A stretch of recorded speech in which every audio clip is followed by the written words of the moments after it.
السلام علیکم، بسم اللہ الرحمن الرحیم۔ جی سیکنڈ ایئر اسٹوڈنٹس، یہ آپ کی بک 2 کا لیسن نمبر 11 ہے، فرسٹ ایئر ایٹ ہیرو۔ اس ویڈیو میں آپ کو فرسٹ ایئر ایٹ ہیرو کی سمری بتاؤں گی۔ یہ لکھا ہے ونسٹن چرچل نے، جو برٹش پرائم منسٹر تھا، برطانیہ کا وزیر اعظم تھا، اور اس نے لکھا ہے کہ ہیرو جو ایک اسکول کا نام ہے جس میں اس نے پڑھا تھا، اس کے بارے میں، ٹھیک ہے۔ تو وہ کہتے ہیں میں ابھی بڑی مشکل سے 12 سال کا ہوا تھا کہ مجھے امتحانوں کے جو ان ہاسپٹیبل ریجنز ہیں، جو بے کیف علاقے ہیں، ان سے گزرنا پڑا۔ اور کہتے ہیں یہ امتحان، یہ ایسے علاقے ہوتے ہیں جو بڑے سخت ہوتے ہیں، کٹھن ہوتے ہیں، اور یہ میرا جو سفر تھا ان علاقوں میں وہ اگلے 7 سال تک جاری رہنا تھا۔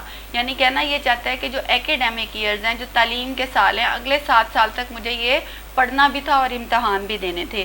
کہتے ہیں مجھے امتحان شروع سے ہی بہت مشکل لگتے تھے، اس لیے کہ جو سبجیکٹس مجھے بہت اچھے لگتے تھے وہ میرے ایگزامینرز کو اچھے نہیں لگتے تھے۔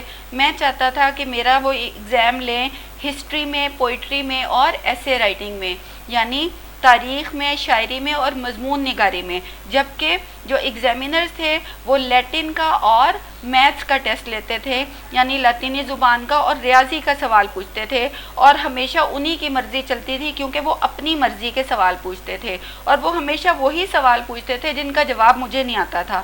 میں چاہتا تھا یہ مجھ سے وہ پوچھیں جو مجھے آتا ہے، اور وہ ہمیشہ وہ پوچھتے تھے جو مجھے نہیں آتا، یعنی وہ میری اگنورنس جو ہے وہ ایکسپوز کرتے تھے، میری لا علمی کا پول کھولتے تھے۔ تو کہتے ہیں اس کا ایک ہی نتیجہ نکلتا تھا کہ میں کبھی بھی امتحانوں میں اچھا پرفارم نہیں کر سکا۔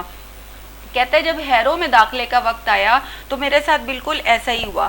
کہتے ہیں جب میرے سامنے پیپر آیا تو وہ مجھے اس پیپر میں سے کچھ بھی نہیں آتا تھا، لاطینی زبان کا پیپر تھا، اور میں ایک سوال کا جواب بھی نہیں دے سکا۔ میں نے پیج کے اوپر سب سے اوپر لکھا کویسچن نمبر 1، ٹھیک ہے، 1 لکھ کے پھر میں نے کچھ سوچا اور پھر میں نے اس 1 کے ارد گرد بریکٹ ڈال دی۔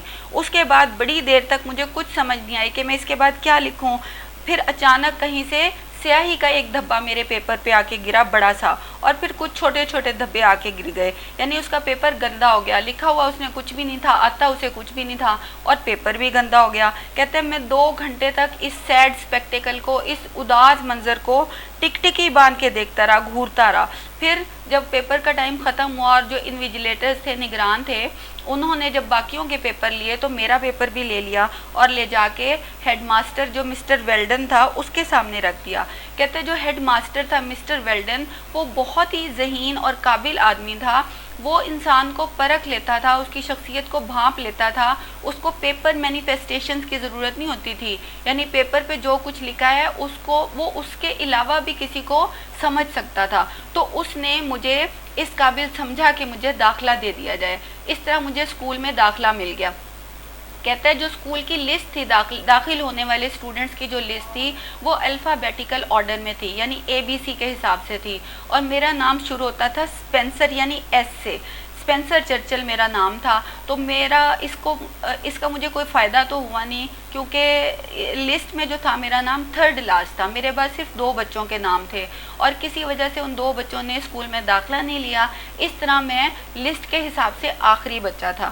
اچھا، مجھے اور میرے جیسے اور لڑکوں کو کلاس 3 جو وہاں کی سب سے لویسٹ کلاس تھی، نیچے والی سب سے آخری کلاس تھی، اس کے سب سے آخری درجے میں داخلہ دے دیا گیا، اور ہمیں اتنا بیوقوف یا موٹے دماغ کا یا کوڑ مغز سمجھا جاتا تھا کہ ہمیں صرف انگلش پڑھائی گئی، ہمیں کچھ اور نہیں پڑھایا جاتا تھا، جبکہ جو انٹیلیجنٹ بچے تھے ان کو لاطینی زبان اور گریک، لیٹن گریک پڑھائی جاتی تھی اور مشکل سبجیکٹس پڑھائے جاتے تھے، لیکن ہمیں صرف انگلش پڑھائی جاتی تھی، یعنی یہ سمجھا جاتا تھا ہم کچھ اور پڑھ نہیں سکتے۔